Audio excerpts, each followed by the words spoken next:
time when necessity forces us to stay at home, why not make an attempt to make this imposed break a productive one? Learn and get entertained with our guided view collections on your screen. Engage your family with our Children Entertainment Park, which is a compilation of 30 episodes of Umar series. رب محمد أحد أحد بل اللات والعزى أحد أحد 45 episodes of the story of Prophet Yusuf.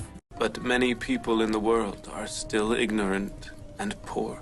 When the promised one comes, he shall save all people, both from ignorance and poverty, and from the injustice of oppressors.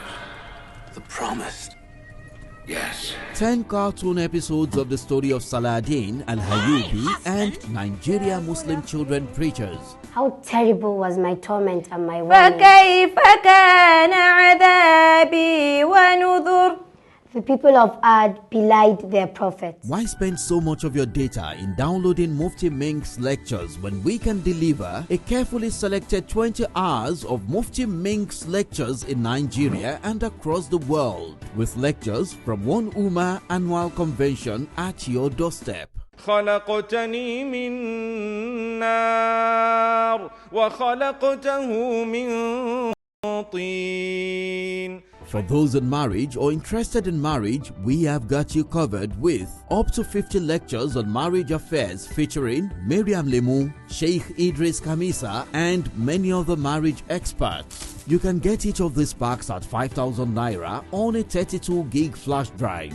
This is a strategy to engage your family and friends in a fruitful venture at this time. You can order online at www.guidedview.net or kindly call 006-131-9522.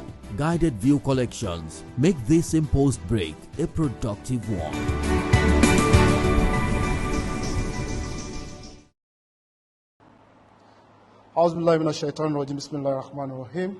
I will be speaking on the COVID-19 lockdown, the science of it, economics of it, and the benefits. So, and the outline for my talk today, we have three different perspectives. The first perspective will be the global perspective. Then we're going to look at our continental perspective, and finally our national perspective. So, and in doing all this, I'll be starting with the science of it because we need to understand where we are coming from, to know where we are and where we need to go. Let me say it clearly here that COVID-19 lockdown has a cause. And it's only when you understand the cause that you can actually proceed to the effects. I'll proceed by telling us a bit about the science of it, which is not a theory, but in practice, what we've been able to understand over the years around viruses and the way they behave. And in this case, we're going to narrow it down to COVID-19, which is just a manifestation of a particular mutant of coronavirus, which ordinarily is living with human being in peace. And you will recollect that the first law of motion was very clear to say that a particle or a body will continue to be in normal state of inertia until when it's acted upon by an external force. This time around, we are talking about a net force that will activate the particular virus in its normal habitation or in its normal habitat, so to say. Let me start by talking about the pathogen we are talking about today, which is the coronavirus. So, in essence, we have nothing less than 7 classes of viruses. And the classification was actually made based on the nucleic acid that they contain. So, the nucleic acid basically are of 2 forms. It's either you have the RNA or you have the DNA. For you to understand the science of COVID, you need to operate at a very molecular level and go into the genome. Otherwise, we are going to be making a lot of mistakes. And that is why what we have today is essentially a lot of information that contains little or no knowledge. And we are having a calamity in this country because we have a twinning of indiscipline and ignorance. So when you have the two together, they give you what we call calamity in the social space anyway. So, and those that have limited knowledge, essentially, they become so stubborn. And when you have stubbornness again with indiscipline, you are going to have a disaster. So, more or less, a lot of things are going on in the space, media space, that instead of giving knowledge, they're actually confusing a lot of people. So today we live in a world of confusion, particularly in this part of the world where what we think is education is just schooling. People have gone to school, they pick a little of what they want to pick there, and they have little education. Considering a lot of population that are not even educated, they don't even have opportunity of going to school. So what becomes of them in this? So that's why we might need to go a bit the way of science to allow different people to understand what we are talking about. We have the elites in mind, and we have those people that are not elites. So we're going to be moving between the top science, the medium science, and the low science. And at the end of the day, we expect everybody will understand what we are trying to do. So, like I mentioned, viruses are of 7 classes, and depending on the nucleic acid, that is what is going to tell you the type of virus. That is for the microbiologists. So the nucleic acid we're talking about now, they are the genetic code that is carrying the information of what that virus is expected to do at any point in time. So for each of the virus, the minimum that you have with a virus, let me remind us that from our basic biology, we know viruses are not living things anyway. They are just a particle. So when you move forward and you see that for that particle, it must have a protein coat. That protein coat is what we call a capsid.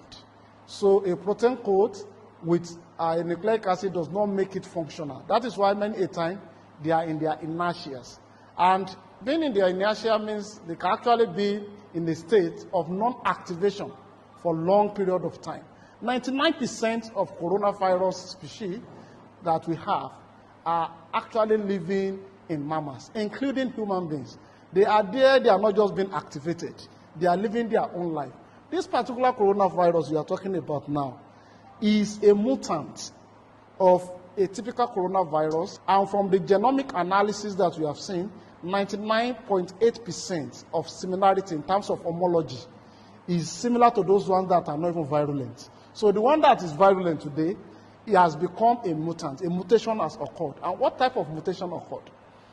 The capsid that we are talking about becomes spiked. So that is why it's like a corona. If you see the structure under the electron microscope, you are going to see something like a cap, like a crown. That is why they are calling it corona. That particular spike now is the one that has taken the virus from its inactivity mode to an activation mode. And because it is having that now, then that particular crown we are talking about now, that is the protein spike that you have, is what is being expressed. Now, it takes two to tango. Even if it is being expressed in its natural environment and there is no receptor, then there is an issue. So what we have noticed now is that in the epithelial cells that is lining the respiratory tract of human beings, where this virus, some of them have been living, we have seen that there is a receptor cell that can actually allow the binding of that virus to the system. And the moment that binding occurs, it's like the host is ready to release a particular protein, and the new host is ready to accept it. Then there's going to be a combination. In essence, what we are saying here is that when there is that spike, that is the mutation that has occurred, the next thing you see is that we have a concept that I need to explain now that we call the tissue tropism. Tissue tropism is telling you that there is a tissue that is ready to accept and ready to bind with that particular activated virus. So in this case, when there is that activation and there is a tissue tropism, what you are going to see is that there is going to be a marriage. And something is coming to see where it's going to bind on, another one is ready to accept, then there is going to be a latch. So in essence, from the nasal cavity, at the back of the nasal cavity, throughout the respiratory tract to the lungs, that is where you have the acceptor cells that are lining in human beings. That is why That is the area that is being affected. Mind you, this particular virus, the mutant type, can be transmitted through all the orifices that Almighty God has given you, including the eyes, the nose, the mouth, anywhere that can have entry into your body system, including vagina in human being, in the females. So we need to understand that, and that's why we need to be very, very careful. Let me move on by telling us that when this one happens, the next thing is that, okay, we have it in the system. What happens? At the molecular level again, we've seen that the particular nucleic acid this virus is carrying is RNA. So it becomes easier for it to actually colonize some of our cells and cause what we call transcription. It's going to produce a transcript of itself, and it's going to be multiplying. And at the point of doing that, there's going to be a lot of protein expression. That is going to be leading to what we call the translation. Translation and transcription is not the same thing in the genomic study, but for the sake of my audience, I might not need to go deep to talk about the cycle of what happened. In essence, after colonization, it leads to a lot of multiplication. And that is why over a period of time, all the normal cells that have been behaving, they become those cells, and they are now misbehaving. What causes the problem? You can see that what I've just explained is supposed to be a symbiotic relationship, whereby some things are going on, but your body normal system, your immune system, will immediately be activated to say what is going on here. This is a foreign body coming.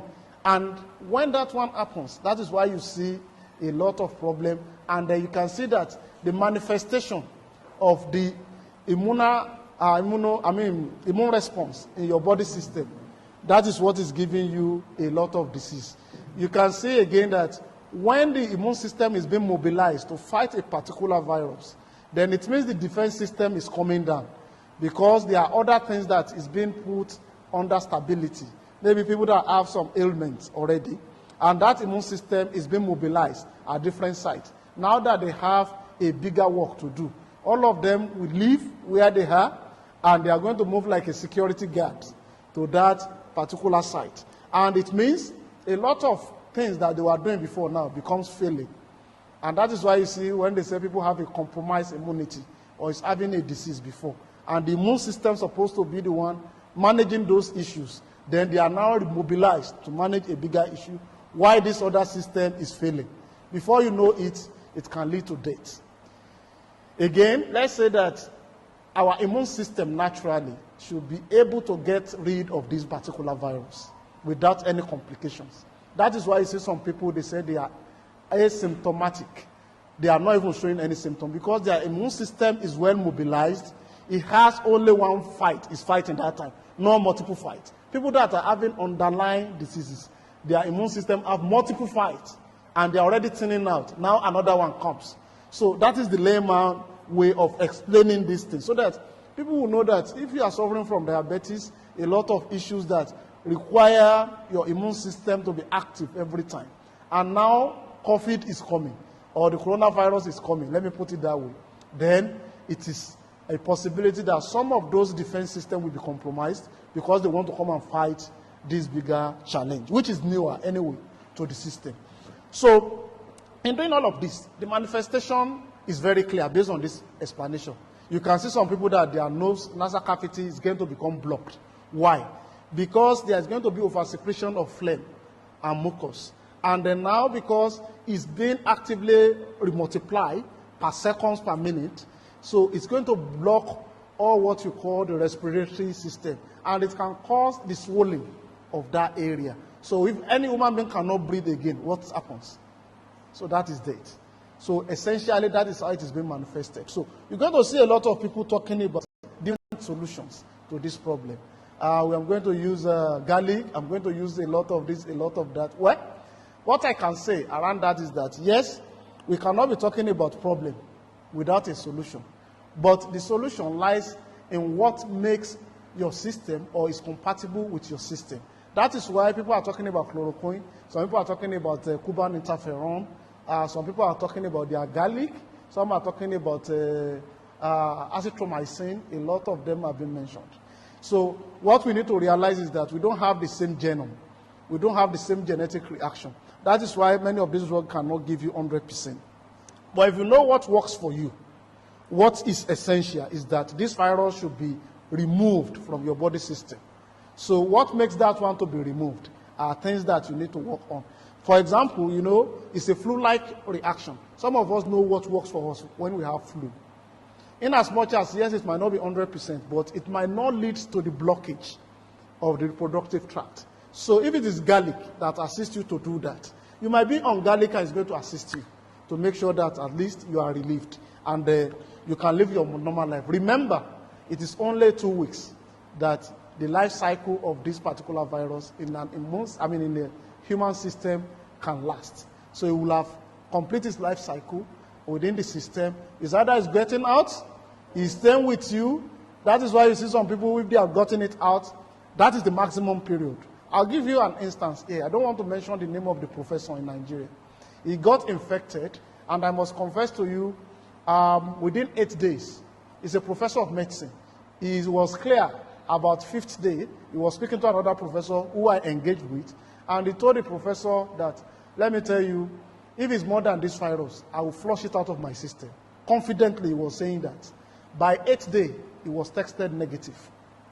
And he was clear to say I'd use a combination of a whole lot of things because this is not the first time I'll be fighting viral infection. I know what works for me. I'm not having any symptom. They said it's in my system. I will assure you come back in 8 days, I'll be tested negative. And it's clear, it's done. And it's not only him, more than 3 people like that. These are proven solutions that are never documented that we have in countries like Nigeria. Remember again, I don't want to be talking about the problem because we need to start allaying our fear. Let's be talking about the solution.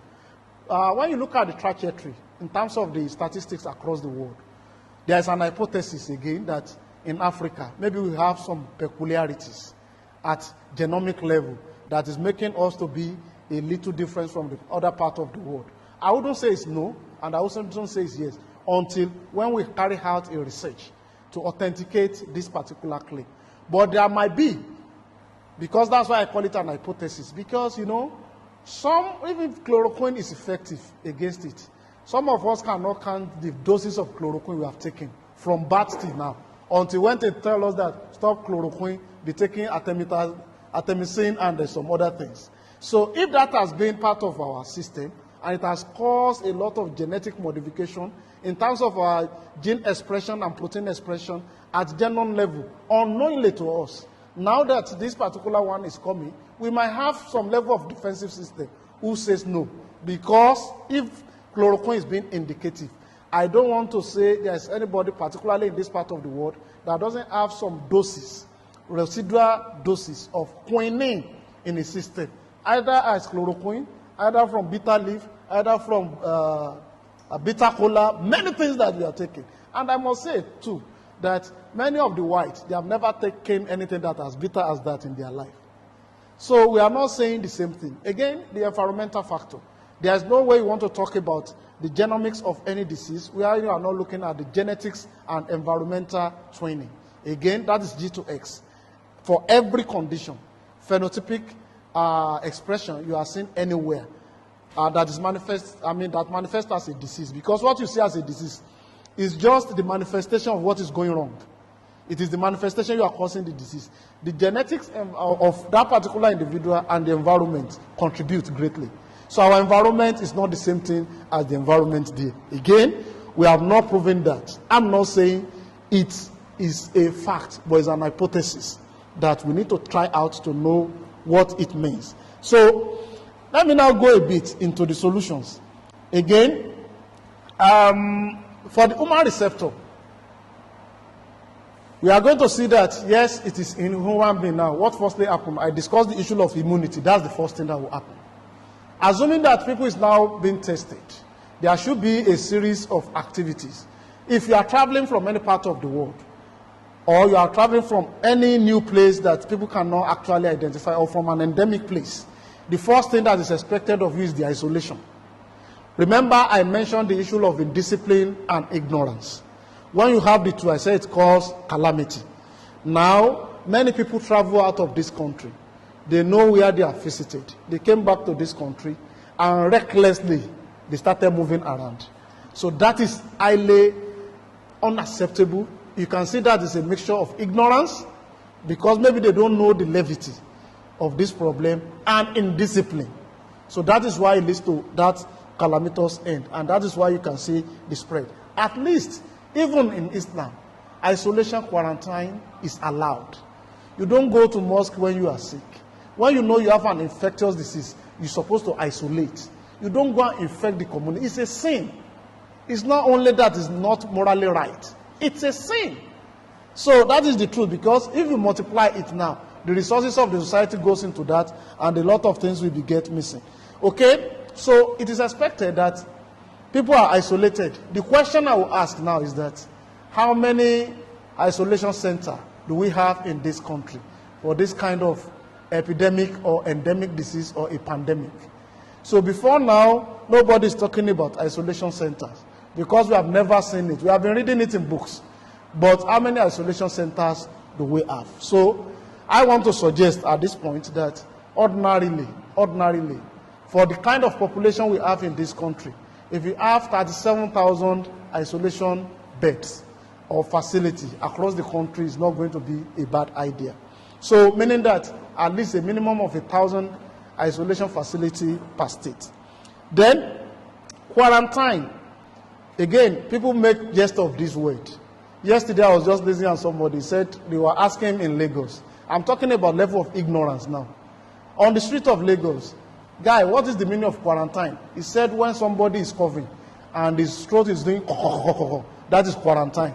So, you know, that is Nigeria for you. I mean, the guy was very, I'm the one, you might be the one laughing. He was not laughing at it. He said, do you get what we are saying? He said, yes, government's talking about quarantine. I'm not coughing. It's only those people that are coughing and their voice, that is quarantine. I said, you can see.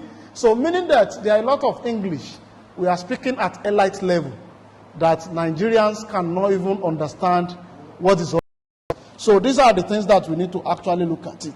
Then let me move forward to the issue of if you have been isolated and you are being kept under watch, or you are being quarantined to a particular area, what is expected is that you should be tested. Am I right? So in testing, I want to go into what is obtainable presently and what we're supposed to be doing. And there's going to be a pathway to what we need to do around that. You will remember that Nigeria scientist is one of the first guys, even across the world, or let me say specifically in Africa, that sequenced the genome of coronavirus. That one happens at the African Center of Excellence for Genomics and Infectious Disease at Redeemers University in Ede, Osun State, precisely. And Professor Api, who was the guy that is the director, we actually spoke 3 days ago on the effort that they are actually doing. And what they are doing currently, I mean, the sequence was to provide a template or a platform or an information for us to develop whatever we call it, either therapeutics, the vaccines, or the diagnostic kits. So for today, the turnaround period for tests we do in this country per sample is around 3 to 4 hours. So per sample. So for us to test, even say half of our population, around 100 million, how many years will it take us? So, and in that, the only facility that we have in the country that can do that and has been done across the world is using the PCR. That is polymerase chain reaction equipment. So in this country, there are a number of them. As at the last count, I learned we have about 50. But I must confess to you that we have less than 10 of them that is being put to use now. Despite our challenge, many of this equipment has been kept under lock and key because some individual believes it is my property. Because the university system are being closed up and nobody is talking to them to say, where are these machines that we can set up to continue this testing? So across the world, globally, it is not an acceptable method. It's a confirmatory test anyway. But people are looking at rapid test kits now that will allow people to test at their homes, at their offices, and they can test as many times as possible. So in this test kit now, there are 2 ways that we can achieve it. The first one has to do with a test kit that will be leveraging of blood sample, and the one that is going to be leveraging on biopsies, or swab. So both ways, we need to get to a point that we have a quicker turnaround period. I think the best that has been achieved worldwide now is a test that can be conducted on COVID-19 that takes only 10 minutes. So that has been achieved, and as I'm talking to you now, we have nothing less than 214 laboratories, both government and private, in China that are producing test kits. In Nigeria, we don't have any. So, and those are the issues that we need to quickly look at, because what is the essence of keeping people when you cannot test them? Even if some people are asymptomatic of this particular disease, for you not to allow them to be spreading it, you need to see how we need to test ourselves. So for African Center of Genomics in Ede, part of what they are looking at is that it will take nothing less than 3 months from our meeting anyway. It will take nothing less than 3 months for them to come up with the test kit they are looking at. And in this case, it's going to be the one that will be using the swab, the biopsies, not the blood. And if they come up with that, the maximum they can go is, to get to is to actually design and develop the guide RNAs. So, and which is essentially the core part of it. The scaling up and the mass production is going to be done with their partners in Boston, Massachusetts, in the US. And these are things that we're supposed to have capacity for. Again, before I go into the economics of it, we need to know that clearly we are losing money, and we are bound to lose money. That is why I want to start from the science perspective, so that when we move forward, you're going to see the interlink between the two, and why we need to move that way. I mentioned the issue of rapid test kits, and that's the way to go anyway. So we should do that one in millions, so that people can, let me give you an instance about what happens in the US. It has been approved by their CDC. So these particular companies produce the test kit. It uses the swab. That is, at the back of your mouth, you can actually take some sample of that, the biopsies there, and put it. So in a collecting bottle, then what is expected is that it's around $135 per sample. So when you take your biopsy, they send you the collecting through courier.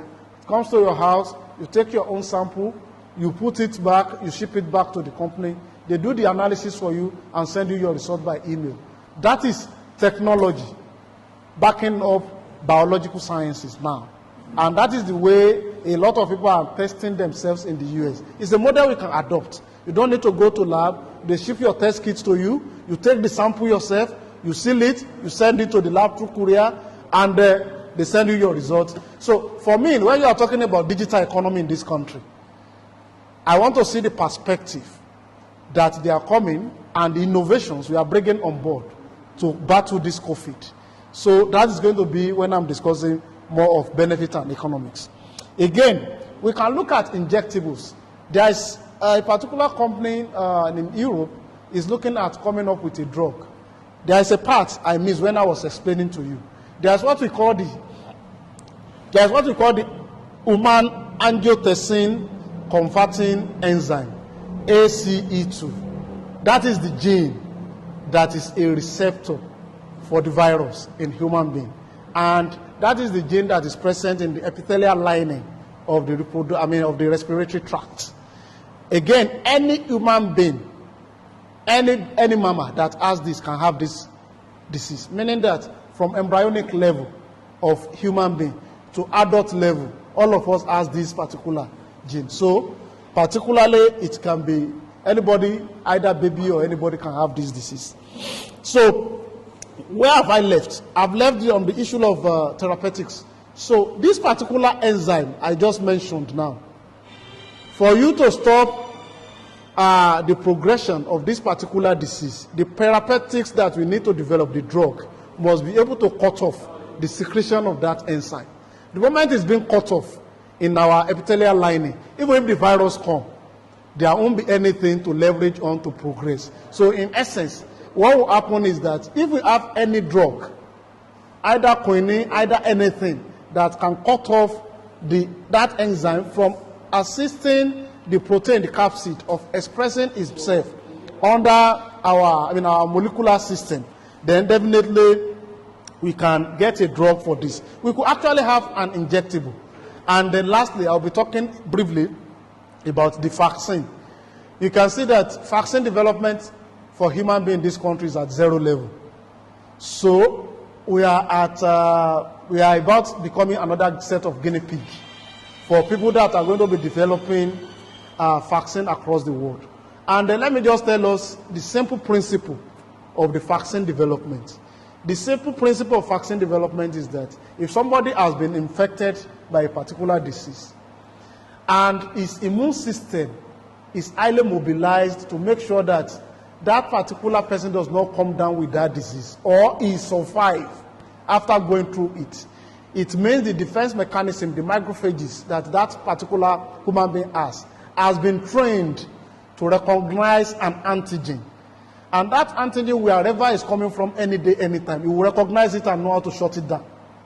Are you getting it now? So for everybody that has been infected and they are being released by Lagos State government or wherever, we're supposed to be taking their blood sample for us to take the serum or plasma that is going to contain the antibodies that you can now use for vaccine development. So it is that serum that you need to introduce to almost everybody that has never had it. And their system will be able to now understand that whenever you see this thing, this is what to do. It's simple like that. So, but as of today, this is a traditional way of doing vaccine. There is an amplified way of doing it now. We can merge the two technology, the first generation technology and our understanding of the biology of vaccine to accelerate the production of vaccine for this particular thing. So in essence, when you see anything that is virulence or a virus, like we have been talking about, they could have different types again. So what you see and what you have recovered from somebody that's have infection in Nigeria might not be exactly the same thing you are going to have in Italy or some other. So that is why it is very good for us if we can do our local production of vaccine locally. So we need to look at that and see what we need to do. And for the antibodies to be conserved, if you are even taking this sample, you need to have a system that we call a biobanking, which is for an area of research anyway, that gave me an interest. It's part of what I looked at when I came back to the country to say, okay, let's come and see how we want to set it up. But my brothers, I need to let you know that the biggest challenge in that sector is power. Because you must have facility that is on a particular temperature for as long as you are. In Italy, my lab there have stored biobanking materials, biologics that are over 22 years. For a single day, they've maintained the same temperature. So because the moment there is a change in that temperature, the genetic material can change in nature. So these are the issues. But I learned Lagos State government is putting up a biobanking facility because eventually, if you release all these guys and you don't take their samples for the production of antibodies, we are going to go back to square one. And that will not be nice for us as a country. So let me move forward. That you said, okay, we'll be speaking English. What has been our effort in making sure that there is a solution? 2-3 days ago, let me just say, yours sincerely is one of the NCDC research consortium for the country. We had our first meeting about 3 days ago. It was a virtual meeting, and as of this afternoon when I was coming, they have sent the report of the meeting. They are looking at what research institutes can do, where are those research institutes, how can we get all our energies and resources in the country to look at the short-term solution, medium and long-term.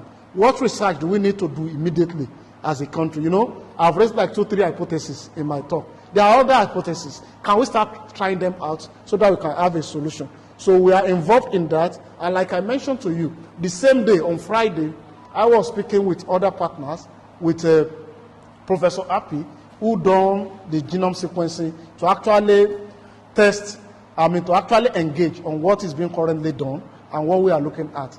I must say to you that from him, we are expecting a budget of around $3 million for us to come up with a prototype of vaccine, a prototype of test kit, that can work from end to end. So, and I think on Wednesday this week, I will be engaged with other guys from African continent and guys from the US virtually on a symposium again on this COVID to see how we want to move in Africa. There is no alternative for us, rather than for us to go into the R&D, that is research, development, and innovation, leveraging our local available resources to solve this problem.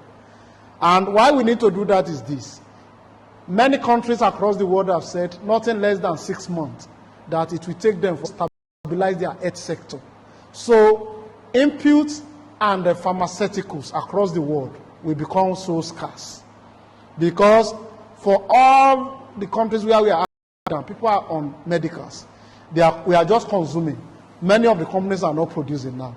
So if you continue this way, there's going to be a contraction, definitely. Now, you know, in this country, we believe we have maybe pharmaceutical companies, but the reality has shown us that many of them are just couriers, or at best, they are just traders. Nothing less than 80% of what we consume are just being imported from big companies, and none or little is being produced locally. Like myself, I need to challenge how many pharmaceutical companies or medical supply companies or any producers can produce test kits in Nigeria. I've not seen any.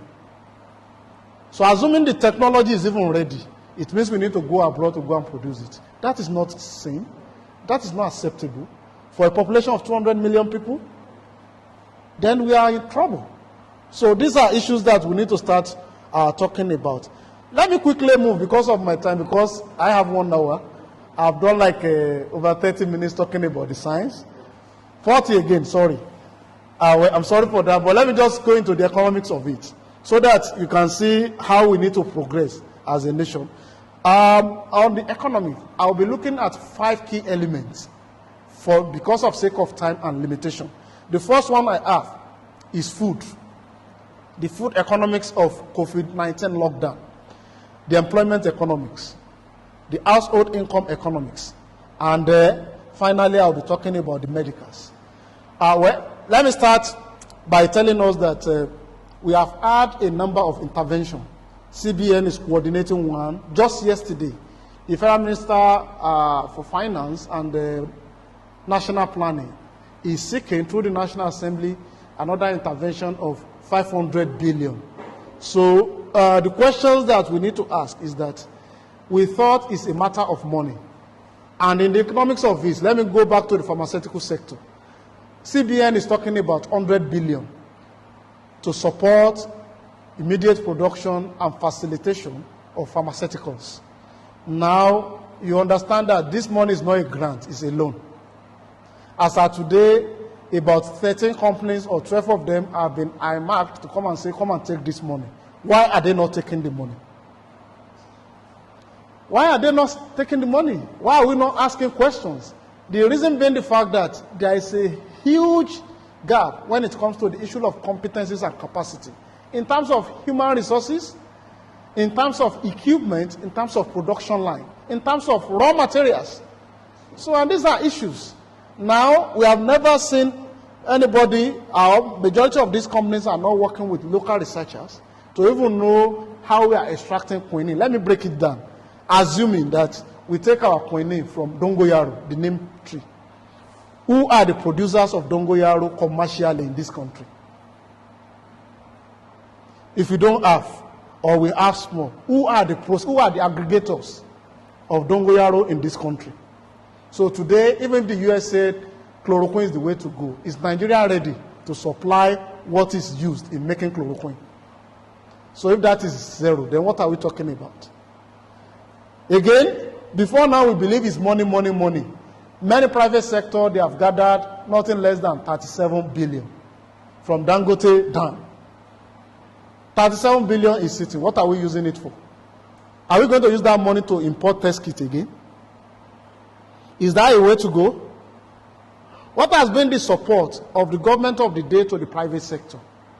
Okay, if it's very good, if the private sector is reciprocating this way, the money that we are putting down now, are we ready to actually still take it as part of the capital flight abroad? To go and buy things that even in Netherlands, more than 600,000 masks that was produced from China after undergoing validation was saying that this particular product cannot handle this virus, and it was rejected. Is it the same product they have rejected you want to go and buy?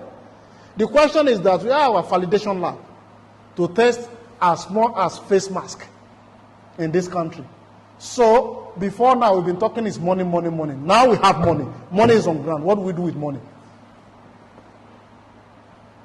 So meaning that for countries like the Czech Republic, where it is 100% mandatory that people should use face mask, it means we will have created an economy of nothing less than 200 million if we have gone that way, and we are selling each of the face masks at 5 naira.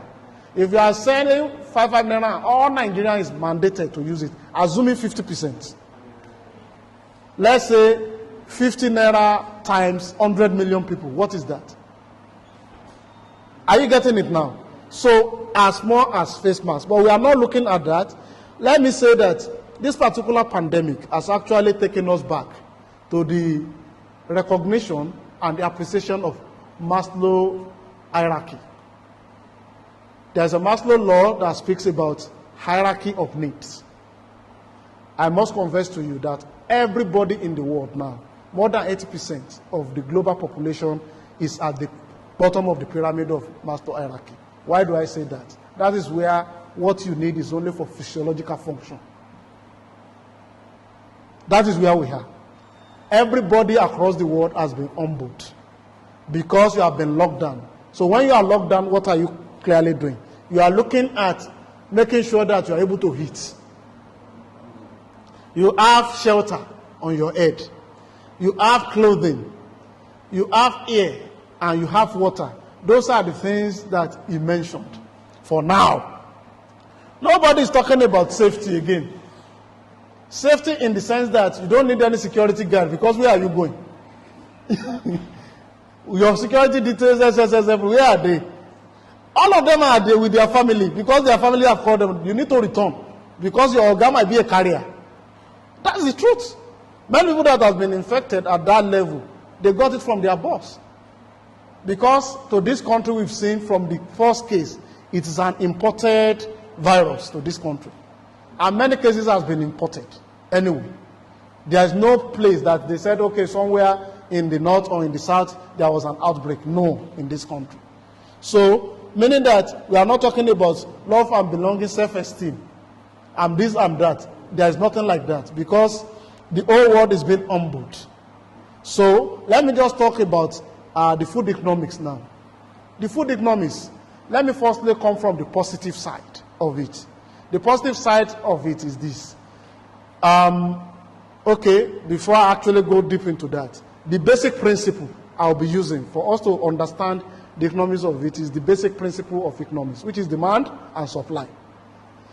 Under lockdown, what are you demanding? And what can you supply? Okay, so if there is no demand and supply, there is no equilibrium, there is no balance, then there is a problem. Let us just understand it from that perspective. So, and that's why I'm coming from the angle of food economics of it. In this country, let me say sincerely that we need to appreciate the federal government of today on the rice intervention. Honestly speaking, no matter whatever excesses or mistakes along the way anybody can talk about, today we can say we are producing our rice. And everybody will agree with me that it's one of our most staple food. I can't say it's the most, depending on where you are living, but everybody eats rice. If there's no that deliberate intervention, then what are we going to be talking about now? So we need to commend the government for that. And the Rice Farmer Association has come on board to say, yes, we are having this issue, but we are not going to allow it to affect our production system. So that is a good one. Not only that, we have invested in production. Government has encouraged investment in the value chain. So we are processing, we are packaging, we are getting it to the market. A lot of people are already we are creating new wealth around this. For that alone, is more than 30% of our problem solved. Do you agree with me? Good. Number two, the intervention that government has done in terms of that will have actually escalated or make our demand and supply when it comes to food to be highly imbalanced is the intervention around fertilizer. I want to say nothing less than 50-60% of the fertilizer we are using in this country now are being made locally. That's another intervention, presidential intervention that people does not really, they don't hear much noise about it. But as at the last count, I think nothing less than 20-something fertilizer blending plants have already started working in different parts of the country. That is a plus to government. Do you know the reason? People that are grain farmers, particularly maize in this country, the major problem they usually have year on year is fertilizer. The moment that one is out of our equation, it's only for the rainy season to come and we'll start having some food. Am I right? So, and by inference, if you are able to produce maize, you know it's going to affect the feed chain for animals. So essentially, that is a good one coming from government. Then, government has actually consolidated the poultry value chain, meaning that, yes, today we can say we can still see chicken to buy. Otherwise, we are going to be concentrating on consumption of only carbohydrates, and we are not going to be having a nutritional balance. So, poultry consolidation today, we are having at least more than 80%, 90% of our egg consumption locally. Our chicken consumption is being produced locally, plus to the government. Then, I must say that, again, for us to meet up with our nutrition, the area of aquaculture is being encouraged. And that is why you see people, even out of luxury in poverty, they go and say, I want a point and kill fish. It's because it is available. Why I say luxury in poverty is that on a global standard, fish is being seen as a protein source of animal origin that cater for a particular set of percentage of people, and that is what they can actually access. All other sources of protein of animal origin, they cannot do it. It's for some high class. I will not say more than that on that. So, and I will not give unnecessary figures, so that I will not, but I consume fish, everybody consumes fish, and it's very rich, honestly speaking, more than even other red meats. So we need to underline that. So in the country, that is being liberalized, and a lot of people are going into it. So, and we thank God for that. Lastly, we need to commend government again around the issue of maintenance of our grain reserve, because when they mobilize that we need to get 100,000 tons of cereals now, we can only get that because we have a reserve. If there is no reserve, where do we go? Again, I learned some of these silos and strategic grain reserve has been concessioned. What is important is that, are they functioning?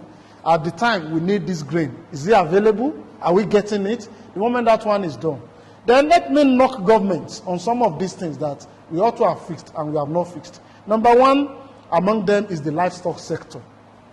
I think there was a time I actually made some comments on the issue of Ruga and NLTP. Today, they are still in the statement stage. A lot of things have not been achieved. And I could commend the Secretary to the Government of the Federation when he acknowledged that the issue we have around the Fulani's transhumans till today is a problem that is a shame to the country. A shame to the country because even this COVID-19 that we are talking about, who is testing this Fulani that have moved from Congo Republic through the Chad, through Niger, Central African Republic, and they are in this country? Are you getting it? Who is controlling them? Who is measuring it? So we actually need to do something dramatically fast in fixing that livestock sector and making sure that we change our boundaries management system. No matter the name we call it, that is not the issue. Are we doing it? And there must be enforcement of this law. Animals should not be moving around. Again, don't let me say because of my bias. It's criminal for us to even be to be eating those animals. Why? From the beginning of their life to when they get to the market, they are suffering.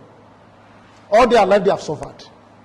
They are moving from one place to the other, and if they refuse to move out of stress and tiredness, you beat them again.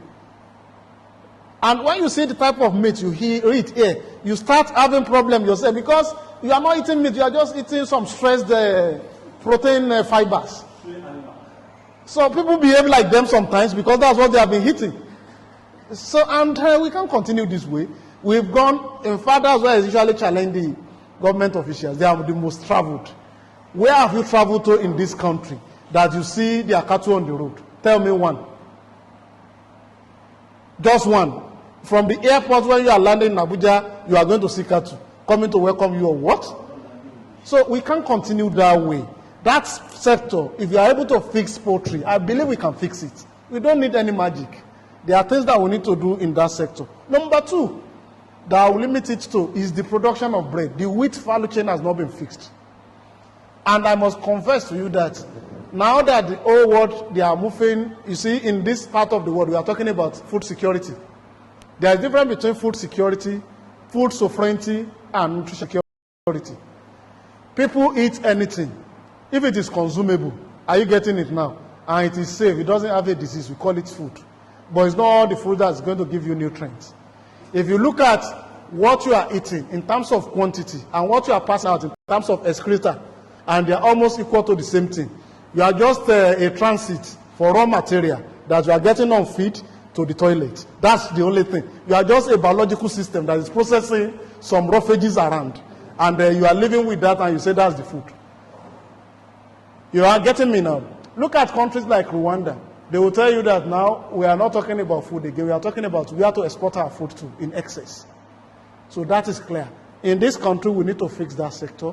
And I'm making bread as an example. Today, if the wheat, like Kazakhstan is talking about now, that they are not ready, and many other countries, including India, that our wheat production we are not exporting for the X period of time. All of us, we need to get ready that bread can get up to 1,000 naira. And remember, we have a technology about cassava bread. Where is that technology? So what is wrong with us? So in as much as, yes, because I'm talking about bread because it's like a staple food where you compare it with rice. And you can do a lot of things with flour. Though not all your, what's it called? All your pastries that we are doing is flour. But are we producing flour? No. So we need to fix that sector. Okay. On the social media, we've seen that a lot of parents are talking about the children consuming like locusts during this lockdown. Why? We need to look at the economics of putting them in school and keeping them at home now. And we need to take we need to take one as a parent. I will appreciate you if you have more than 4 or 5. You will know what is going on now. And in the house, there's no excuse anyway. You can't tell them and you can't explain what is COVID-19 when they need to eat. You are just wasting your time. By the time they start crying, you will know that you need to be patient and understand what they are talking about. In essence, the cost of keeping these kids at home is far, far much higher than keeping them in school, if you check it very well. So for parents, it is high time that you need to buckle up and know that, yes, food must be ready at any point in time. In fact, it must be in ready-to-serve mode because they need to ask you some questions. They don't know your problem. You should be able to explain what COVID means to them at any point in time. Quickly, let me move on to the issue of what happens globally with this COVID-19 and what is our expectation. World Economic Forum, on their platform, one professor, one of the referred professors of economics around the world, is forecasting nothing less than 3 quarters of successive recession. That is negative GDP. So we are in quarter 1. Quarter 2, quarter 3 is a projection. Are you getting it? The anticipation is that by the last quarter of 2020, things will start picking up back. That is an anticipation. However, that is for a connected, globalized, and structured economy. Let's talk about the unstructured market we call economy in Nigeria that we have. It has its own advantage. Now it is the time we need to appreciate those advantages. Remember, as we are talking about COVID-19, I can tell you that nothing less than 30% Nigerians might not have even heard of it as we are talking today. They have continued their production activity and they are living their normal life. And I've seen some people, even personally, it happened to me, somebody traveled from one northern state I don't want to mention, came to my house and told me clearly that disease cannot catch people in his area and himself because it's a big man disease. And they have never traveled out in their life. They don't have hope of traveling out. And all these things they are talking about is there. So activities are going on normally. So that is the importance of our unstructured economy now. Meaning that there are some people that doesn't even believe on all these statistics of GDP. Their own is to make sure that life goes on and they are. So those people are going to help us. In as much as we get to be very connected and do the structured thing, but in an unstructured way, it's going to assist us because production is actually going on. So whenever you say lockdown, that's why you can see it's only 3-4 states in Nigeria or some selected states. Some states there's no lockdown. So those are the issues that is going to assist us. So from that particular forecast, where I'm going is that Nigeria might not be in recession for that 3 consecutive period. We have hope because we are not structured, but crazily bad anyway. So at the same time, we have an advantage in that now. But how do we protect these people so that they will not have this COVID? That is why we need to appreciate what the federal government does in terms of this knockdown. Look at the number coming from Lagos and Abuja alone. It means it is the importers, the travelers in Abuja and Lagos that ought to have taken it to the villages. And those people now, they have been nipped down in their point of entry. Stay in Abuja. If there's any problem, we are ready to take care of you. Don't take it to the village. That is strategy for government. I'm an advocate for it. In fact, earlier than when the president declared it, lock us down for 2 weeks. Let us know where these things are. Let us pick them, aggregate them, treat them. Don't let them say they want to go and visit people in the village. Look at the case in Osun State. If they have not activated the issue of isolation and quarantine, what will have happened? People are coming from Ivory Coast, and that is their trading route. They don't even know. And see the numbers that they have tried to, test, and they are getting results now. If those people have mixed with the market, or to their native compounds, or to their society, and you know the way we socialize, carry new baby, hug anybody, then we will have been in problems. So that's why we need to appreciate what government has done. And yes, it might be affecting our economic activities, but it's a way to go. Unemployment. Let me say that in the US, again, we are going to have an advantage. Our advantage is that we have an unstructured or not well-structured economy. So in the labor market, what we are going to see in Nigeria is that a lot of people, we have the fear of saying people are going to be losing their jobs. But when you look at the public service in this country, like 2 days ago, the president was advising the minister to say clearly, go and pay salaries. I want to believe that, yes, capital expenditure might suffer, but salaries are going to be paid. That's my own forecast. However, at state levels, depending, thank God that Lagos is one of the, is the biggest state that is having this issue now, and has the capacity for IGR. So those kind of states, they can survive when there is no much, when there is this problem. If it's some other states, it might cause some other problem. Now in the US, we have in excess of 10 million people that have lost their job, and they have activated the unemployment benefits. Now, in this country, what we have not seen that I will expect us to do around the 37 to 40 million SME in this country is that the stimulus package should be in such a way that it is cross-cutting. Everybody should be able to feel it. Because if some people are at home for 2 weeks, and I'm the MD CEO of a small company, and I know that our money in terms of revenue and income on a daily basis, how do I pay the salary for somebody that has worked for 14 days and I need to pay him for 30 days? In Europe and in the US, part of what they are doing is that government is actually paying for those gaps because it's a government regulation for them to stay at home. So if we are not doing that in the country, that will not be good enough. Because as of today, our palliative is giving us 5,000, 20,000. What happens to people that are in job? That at the end of April, their salary might be half. Or their CEO tells them, we have not made money, don't come again. So we need to look at that. Then the household income, generally, for people that, over 40 million people that are into SME again, when you are not making revenue, many of them need to make revenue on a daily basis. particularly even people that are in formal sector and they are not organized. The drivers, every other things that you have in this country, mechanics, cleaners, the artisans that they make daily income. What happens to them? Are you getting them? So in our stimulus package, these are people that we need to actually look at, because generally speaking, you need to understand that the household incomes is becoming lower, and I just mentioned the issue of ordinary food in the house now that is going up because the children need to eat.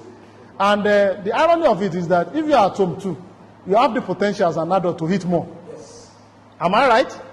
Because as you are passing and you are moving, there are a lot of things that you are saying. If you are in your office, you don't do that because you are working. Now the only work you do is to make sure that you check the kitchen, check the fridge and see if there is something that the mouth can take. Anyway, generally speaking, it's okay. Let me quickly comment on the issue of medicals, the medical economics across the world. That is the one that is actually threatening